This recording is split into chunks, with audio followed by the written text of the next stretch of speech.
cause of a mysterious new virus. Coronavirus. There are fears a rapidly spreading virus has reached Australia. This is a rapidly emerging situation. Pada tahun 2020, dunia menghadapi salah satu krisis terbesar dalam sejarah modern, yaitu pandemi COVID-19. Kejadian ini tidak hanya merenggut nyawa, tetapi juga mengguncang perekonomian global secara signifikan, mulai dari sektor manufaktur, industri, hingga pariwisata. Hampir setiap lini perekonomian merasakan dampaknya. Akibatnya, banyak perusahaan yang terpaksa mengurangi operasional, bahkan ada yang gulung tikar.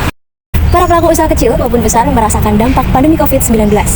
Pembatasan sosial yang ketat membuat mereka kesulitan dalam menjangkau konsumen.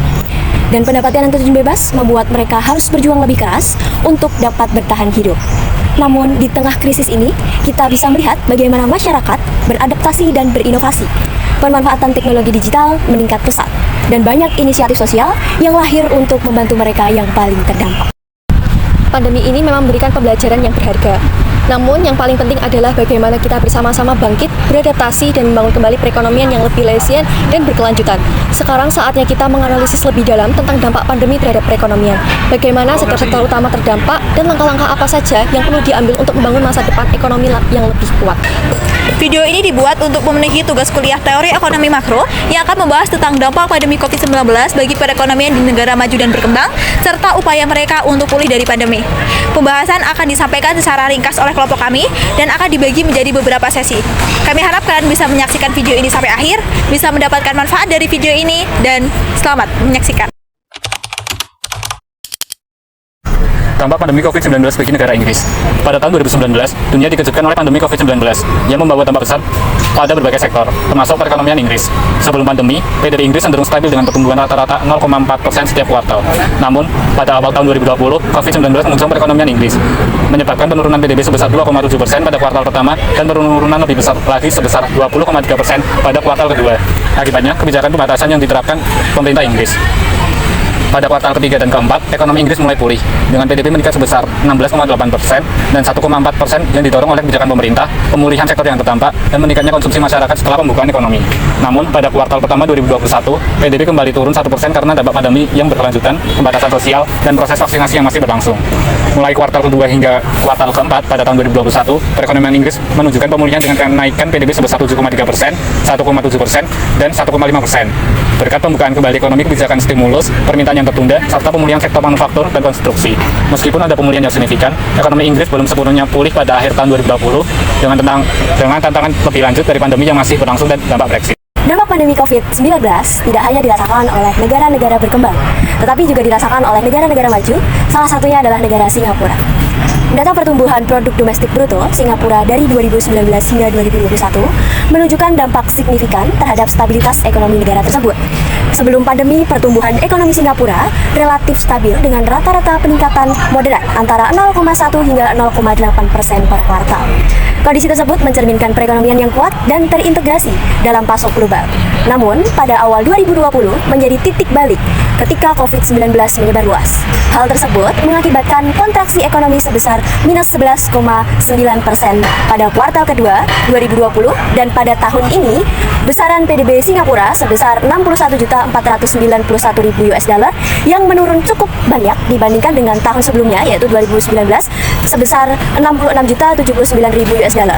Penurunan ini merupakan yang terbanyak dalam periode tersebut yang dipicu oleh adanya kebijakan pembatasan sosial berskala besar, penutupan perbatasan, dan gangguan besar pada sektor-sektor kunci seperti pariwisata, penerbangan, dan manufaktur yang merupakan tulang punggung bagi perekonomian Singapura. Pemulihan ini terlihat pada kuartal ketiga di tahun 2020 dengan lonjakan pertumbuhan PDB sebesar 9%, didorong oleh kelonggaran pembatasan dan kebijakan stimulus ekonomi yang bersifat agresif dari pemerintah.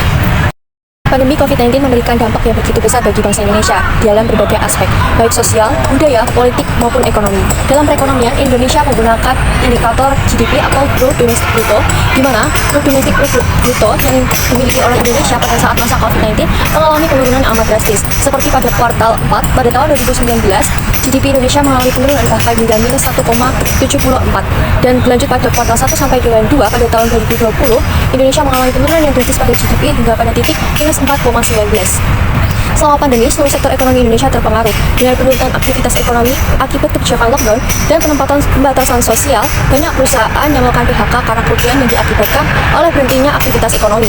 Sektor-sektor seperti pariwisata, transportasi, dan manufaktur mengalami penurunan. Sementara sektor teknologi, kesehatan, dan e-commerce justru mengalami perkembangan. Investasi yang juga menurun, khususnya di sektor-sektor yang terdampak pandemi. Dan belanja pemerintah mengalami peningkatan untuk sektor kesehatan, sosial, dan stimulus ekonomi. Meski pendapatan negara menurun, pada tahun 2020, ekonomi Indonesia mulai pulih.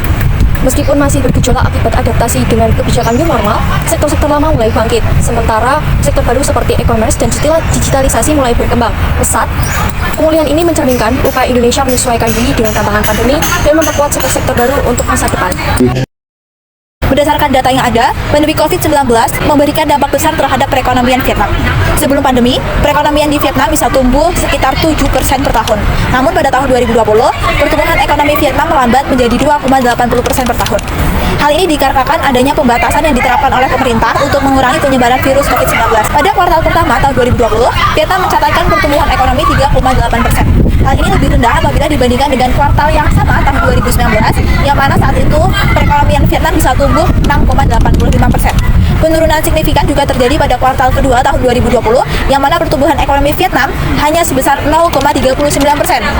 Jauh lebih rendah dibandingkan pada kuartal yang sama tahun 2019, yang mana pada tahun 2019 perekonomian Vietnam bisa tumbuh 6,73%.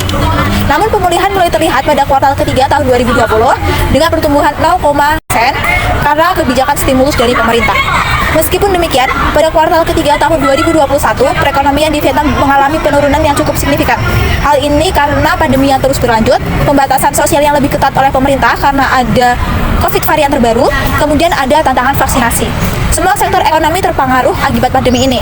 Beberapa data yang kami kumpulkan menyebutkan bahwa di sektor pertanian, kehutanan, dan perikanan hanya tumbuh sekitar 0,08%. Dilanjutkan oleh sektor industri dan konstruksi yang hanya tumbuh 5,15%. Kemudian sektor jasa yang biasanya mendominasi produk domestik bruto Vietnam, ini hanya tumbuh sekitar 3,27%. Meskipun dampak pandemi sangat besar, Vietnam masih mencatatkan pertumbuhan ekonomi yang positif dibandingkan negara-negara lain yang mengalami resesi. Hal ini sebagian besar disebabkan oleh kebijakan pemerintah yang dinilai mampu mengendalikan penyebaran COVID-19 dan beberapa kebijakan ekonomi dari pemerintah Vietnam untuk merangsang pertumbuhan ekonomi dan memberikan bantuan kepada para masyarakat yang terdampak pandemi. Upaya pemerintah Inggris untuk bangkit dari COVID-19. Pada pertengahan tahun 2020, jumlah masyarakat yang tergolong tidak dapat mencari pekerjaan di Inggris sebanyak lebih dari 300.000 orang. PDB Inggris turun ke angka minus 2,2%. Hal tersebut diakibatkan karena adanya kebijakan lockdown, sehingga berdampak pada penurunan konsumsi rumah tangga, aktivitas sektor jasa, serta produksi manufaktur. Selain itu, target bisnis skala kecil atau UMKM mencapai 1.357 triliun rupiah. Akibatnya, meningkatkan pengangguran di Inggris, penurunan lowongan pekerjaan, dan penurunan pendapatan. National Health Service atau NHS sebagai penyedia jasa asuransi nasional di Inggris mengirimkan surat berisikan anjuran wajib bagi kelompok tertentu agar selalu berdiam diri di rumah selama beberapa minggu. Penerapan lockdown di Inggris diterapkan dalam 3 tahap yang berbeda. Tahap pertama dengan kebijakan atau peraturan berdiam diri di rumah yang diikuti tutupnya beberapa fasilitas publik. Tahap kedua yaitu relaksasi lockdown dengan tujuan keadaan saat itu di mana masyarakat diperbolehkan untuk beraktivitas di luar ruangan. Sedangkan tahap ketiga, masyarakat diperbolehkan berkumpul dengan orang lain di tempat terbuka, namun tetap memperhatikan jarak dengan orang lain. Selain itu, retail juga mulai dibuka, namun tetap mengutamakan jaga jarak fisik satu sama lain serta menggunakan masker di area transportasi publik. Sedangkan sisi ekonomi, pemerintah Inggris memberikan bantuan pinjaman sebesar 6.000 triliun rupiah dan memotong pajak sebesar 386 triliun rupiah untuk sektor bisnis.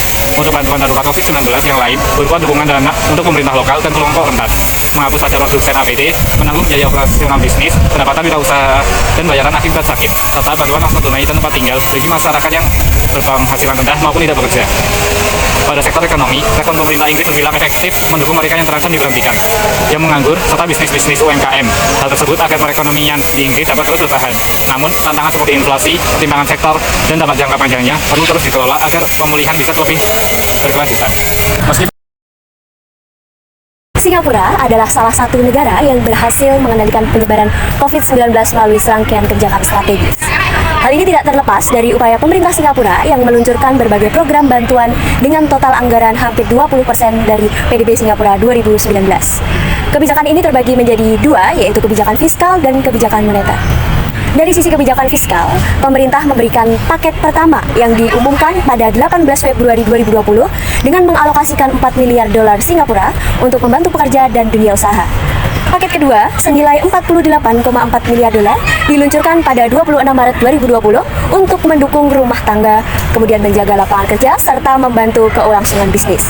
Paket ketiga menyusul 6 April 2020 dengan anggaran 5,1 miliar dolar yang dikeluarkan bersamaan dengan penerapan pembatasan lockdown untuk bertujuan meredam dampak ekonomi hingga pembatasan mulai dilonggarkan.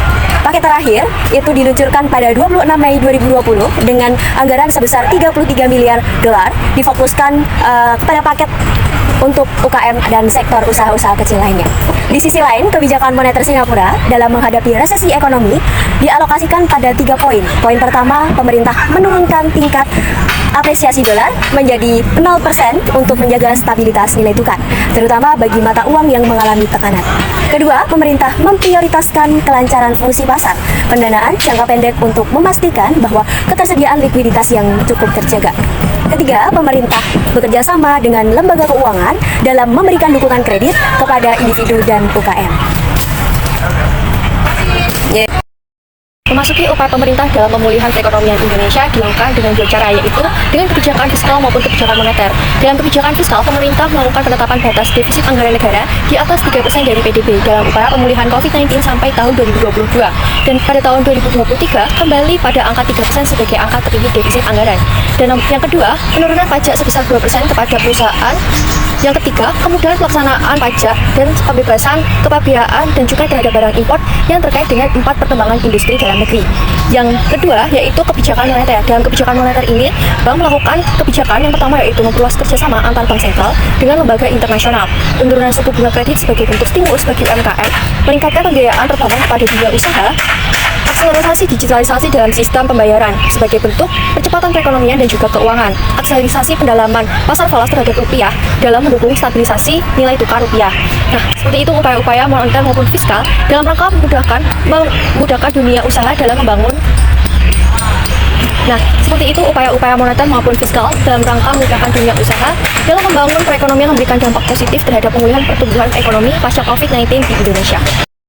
Kasus pertama COVID-19 di Vietnam terkonfirmasi pada 23 Januari 2020 melibatkan seorang pria berusia 65 tahun yang baru bepergian dari Wuhan, China.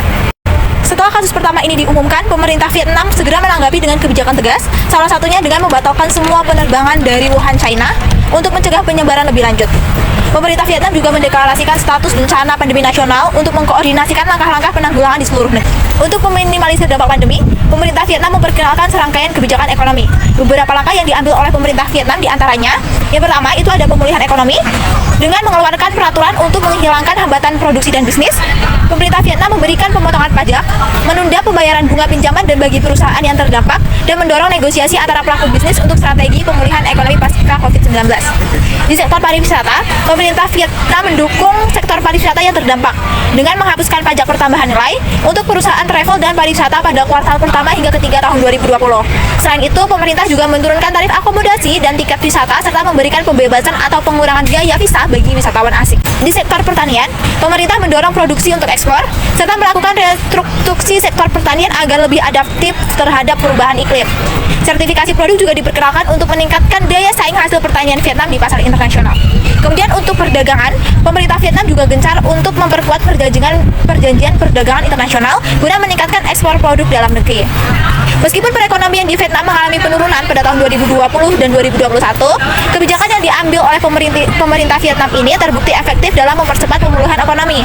Pada tahun 2022, Vietnam mencatatkan pertumbuhan ekonomi yang signifikan dengan pertumbuhan produk domestik bruto yang meningkat sebesar 8,25% dibandingkan dengan 2020 yang hanya menunjukkan 2,87% dan 2021 yang lebih rendah lagi yaitu 2,55%. Keberhasilan ini menunjukkan kemampuan Vietnam untuk bangkit meskipun banyak negara lain mengalami resesi selama pandemi. Meski pandemi telah meninggalkan dampak yang mendalam, kita juga melihat banyak peluang untuk bertransformasi.